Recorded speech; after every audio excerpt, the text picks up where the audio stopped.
سورہ بقرہ آیت نمبر 102۔ آپ حضرات کے پاس پیج نمبر ہے 29۔ اعوذ باللہ من الشیطان الرجیم، بسم اللہ الرحمن الرحیم۔ واتبعوا ما تتلو الشياطين على ملك سليمان وما كفر سليمان ولكن الشياطين كفروا يعلمون الناس السحر وما أنزل على الملكين ببابل هاروت وماروت وما يعلمان من أحد حتى يقولا إنما نحن فتنة فلا تكفر فيتعلمون منهما ما يفرقون به بين المرء وزوجه وما هم بضارين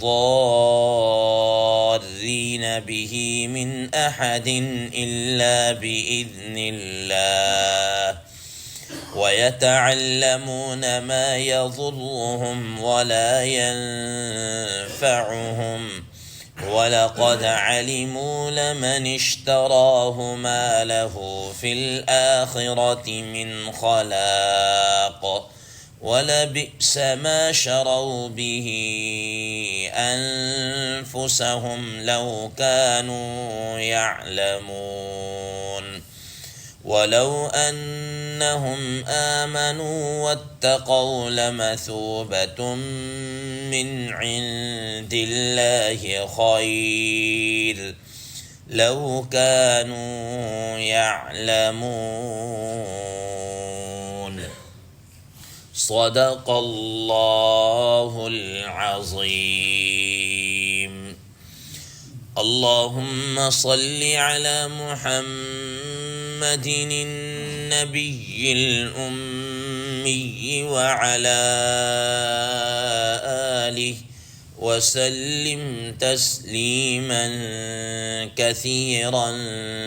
كثيرا۔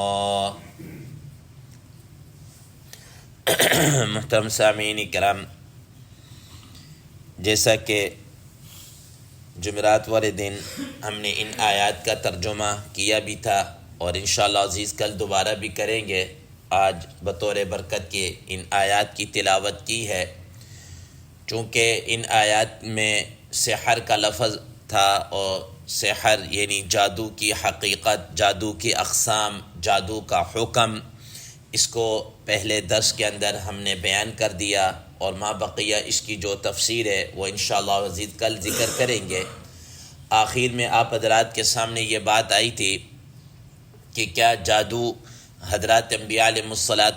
پر یا نبی صلی اللہ تعالیٰ علیہ وسلم پر بھی جادو ہوا یا نہیں ہوا، اور اس جادو سے بچنے کی کون سی دعائیں ہیں، کون سی احتیاط ہے، اور اسی طریقے سے وہ حضرت کعب بن احبار رضی اللہ تعالیٰ عنہ کی وہ مشہور دعا وہ کون سی ہے، جس کے متعلق انہوں نے کہا تھا کہ اگر میں یہ الفاظ نہ پڑھتا تو قریب تھا کہ یہودی مجھے گدھا بنا دیتے۔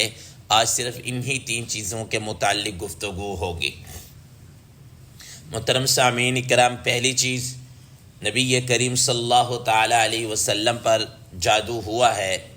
احادیث مبارکہ کے اندر آتا ہے کہ آپ صلی اللہ تعالیٰ علیہ وسلم پر یہود نے جادو کیا تھا، اور آپ صلی اللہ تعالیٰ علیہ وسلم پر جادو کا اثر اس طرح ہی ہوا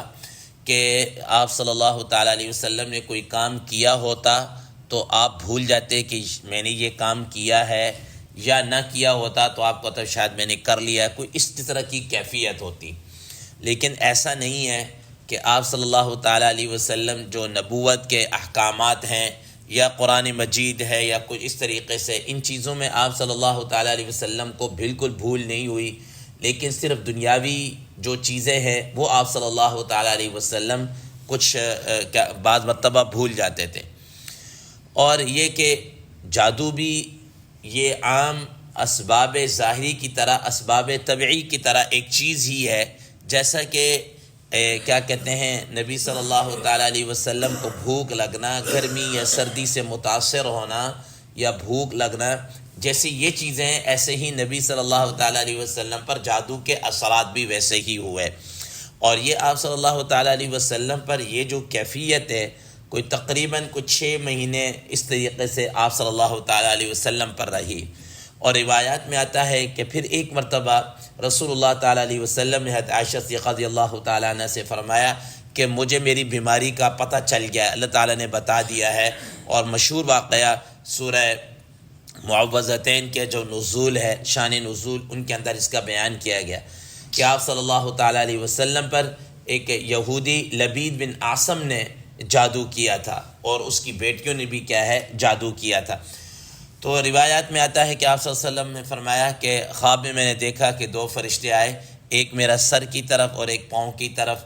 تو سر والے نے پاؤں والے کی طرف سے پوچھا کہ ان کو کیا ہوا، تو انہوں نے کہا کہ ان پر جادو کیا گیا ہے، فلاں چیز کے اندر کیا گیا ہے، اور وہ مدینہ منورہ کے فلاں کنویں کے اندر بیر زروان نام تھا، اس کے اندر کسی پتھر کے نیچے رکھا ہوا ہے۔ اور تو حضرات صحابہ کرام رضوان اللہ تعالی علیہ مجمعین جب اٹھے تو جب آپ نیند سے بیدار ہوئے تو حضرات صحابہ کرام رضوان اللہ تعالی علیہ مجمعین کو لے کر گئے، اور وہاں پر اس میں سے نکالا تو اس کے اندر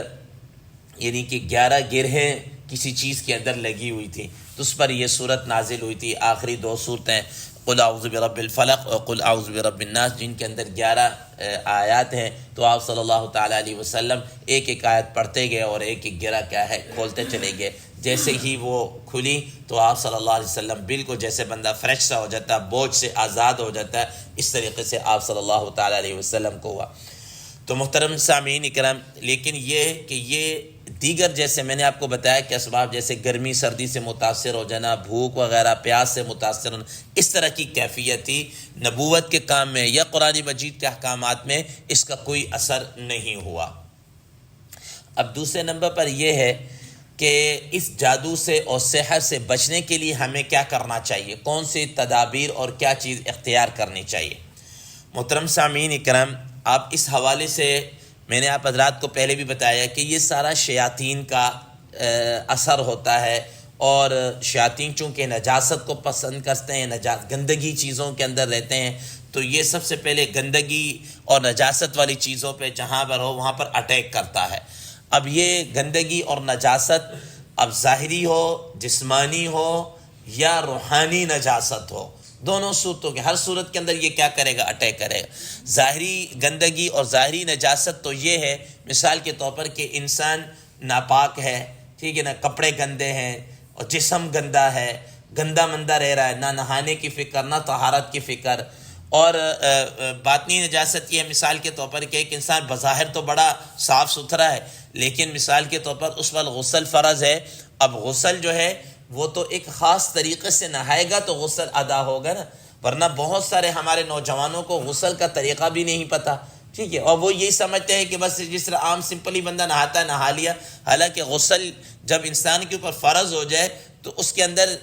نمبر 1 ناک کے اندر پانی ڈالنا، کلی کرنا، اور پورے جسم کے اوپر اس طرح پانی ڈالنا کہ جسم کا کوئی ایک حصہ بھی کیا ہے خشک نہ رہے، بال کے برابر کوئی جگہ بھی خشک نہ رہے، تو تب جا کر وہ کیا ہوگا، پاک ہوگا۔ اگر صرف اس نے نہ ناک میں پانی ڈالا نہ کلی کی، ٹھیک ہے، بس صرف یہ ہے کہ شیمپو لگا کے بڑا اچھا جناب اور باڈی سپرے اور یہ کر کے نہان ہو کے نکل آیا، تو یاد رکھنا ظاہری طور پر تو اس کا جسم پاک ہو گیا، لیکن وہ باطنی نجاست، وہ جو پاکی ہے وہ اس کو حاصل نہیں ہوئی، ٹھیک ہے نا، پاکی اس کو حاصل ہے، جس کی وجہ سے ناپاک رہا، اس ناپاکی کے اوپر اس طرح کے اثرات آ جاتے ہیں، اس طرح کے اثرات کیا ہیں، آتے ہیں۔ اسی طریقے سے ایک نجاست انسان کے عقیدے کے اعتبار سے بھی ہوتی ہے، روحانی اعتبار سے بھی اس کی کیا ہے، نجاست ہوتی ہے۔ قرآن مجید میں کیا اللہ تعالیٰ فرمایا، انما المشرکون نجس، ٹھیک ہے، کہ یہ جو مشرکین ہیں یہ سب سے گندے ہیں۔ اب اگر انسان کا عقیدہ ہی ٹھیک نہیں ہے، انسان کا عقیدہ ہی کیا ہے، ٹھیک نہیں ہے، وہ اللہ تعالیٰ کی وحدانیت پر یقین ہی نہیں رکھتا، یا اللہ تعالیٰ کی وحدانیت پر یقین رکھتا ہے لیکن اس کے روح کی غذا کے طور پر جو عبادت ہے وہ نہیں کر رہا، تو پھر یہ اس طرح کی چیزیں کیا ہے اٹیک کر دیتی ہیں۔ تو اس کے لیے اب ہمیں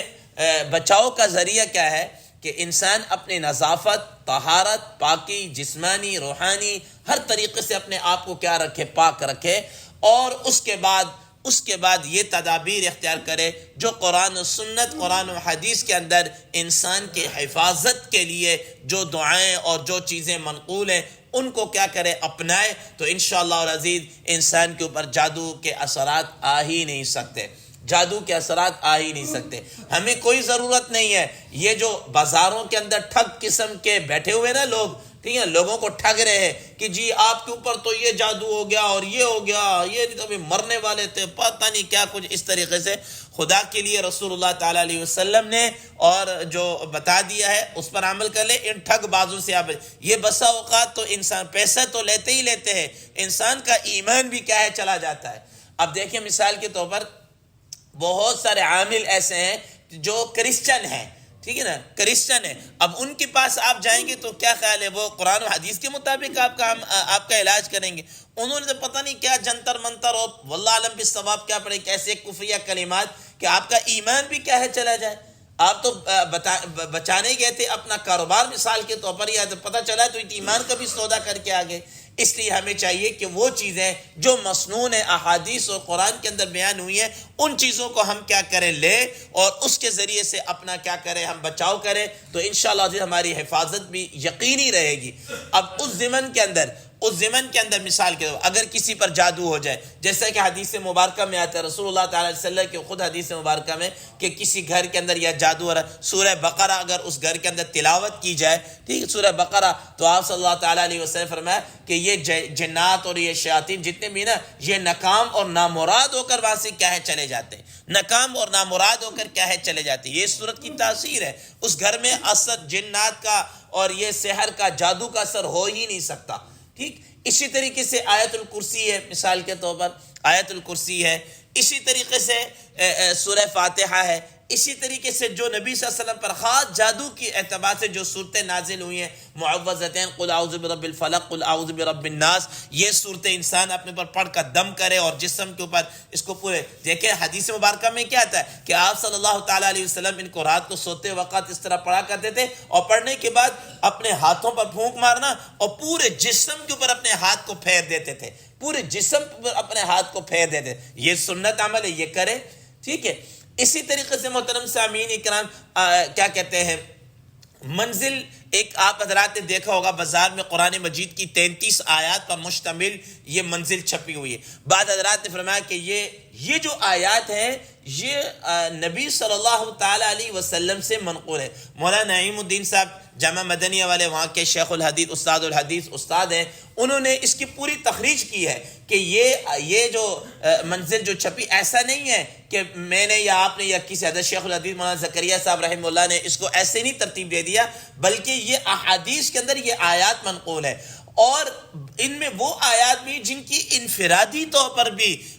نبی صلی اللہ علیہ وسلم کی طرف سے ان کی فضیلت منقول ہے۔ مثلا ان 33 آیات میں سورہ فاتحہ ہے، ٹھیک ہے نا، 7 آیات تو یہ ہو گئی، سورہ بقرہ کی ابتدائی آیات ہیں، ان کی پوری فضیلت موجود ہے، آیت الکرسی ہے، ان کی پوری فضیلت موجود ہے، افحسبتم سے لے کر سورت کے اینڈ تک یہ 3-4 آیات، ان کی فضیلت کیا ہے موجود ہے، شہید اللہ انہ لا الہ الا اللہ، اس کی فضیلت کیا ہے حدیث کے اندر موجود ہے، سورہ بقرہ کی آخری آیات ہیں، ان کی فضیلت احادیث کے اندر کیا ہے منقول ہے، ٹھیک ہے۔ حفاظت کے تحت کہ آپ صلی اللہ علیہ وسلم مثال کے طور پر سورہ فاتحہ تو آپ نے سب نے پڑھ رکھا کہ بیماری سے شفا ہے، اور آیت الکرسی تو آپ صلی اللہ علیہ وسلم فرمایا کہ شیطان سے بچاؤ کا ذریعہ ہے، اور اسی طریقے سے سورہ بقرہ کی آخری آیات کے متعلق رسول اللہ تعالی سے فرمایا کہ جو آدمی رات کو پڑھ لیتا ہے تو فرمایا کہ شیاطین سے اور ان سب سے اس کی پوری حفاظت ہو جاتی، فرشتے باقاعدہ اس کی پہرہ داری کرتے ہیں۔ اسی طریقے سے افحسبتم انما خلقناکم، اس کے متعلق ہے کہ آپ سے فرمایا کہ سابق اگر کسی کے کان میں یہ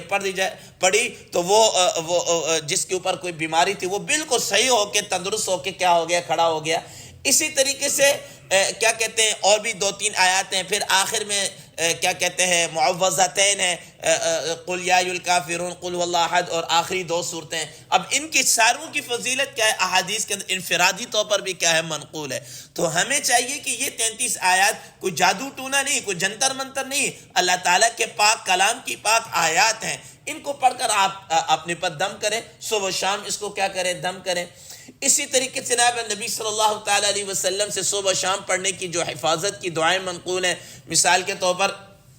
اعوذ بکلمات اللہ التامات من شر ما خلق، صبح شام 3 مرتبہ پڑھ لیں۔ اسی طریقے سے احادیث میں فرمایا نبی صلی اللہ علیہ وسلم بسم اللہ الذی لا یضر مع اسمہ شیء فی الارض ولا فی السماء وهو السمیع العلیم، 3 مرتبہ صبح و شام پڑھ لیں۔ فرمایا کہ کوئی چیز اس کو نقصان نہیں دے سکے، کوئی چیز اس کو نقصان نہیں دے سکتی، ٹھیک ہے۔ تو یہ تھوڑی سی ہم احتیاط، اور اس میں سب سے بڑی ایک احتیاط اور آپ حضرات کو میں بتا دوں کہ خدا را اس کے اوپر دیکھیں، ہمارے استاد محترم حضرت مولانا مشرف علی صاحب تھانوی نور اللہ مرقدہ اس پہ بڑی تاکید کیا کرتے تھے۔ تو وہ کہا کرتے تھے کہ یہ جو خواتین کے بال ہیں نا، ان کو ایسے مت پھینک دیا کرے، نہ کوڑے میں پھینکا کرے نہ اس طرح پھینکا کرے۔ کیوں کہ یہ جو کرتے ہیں نا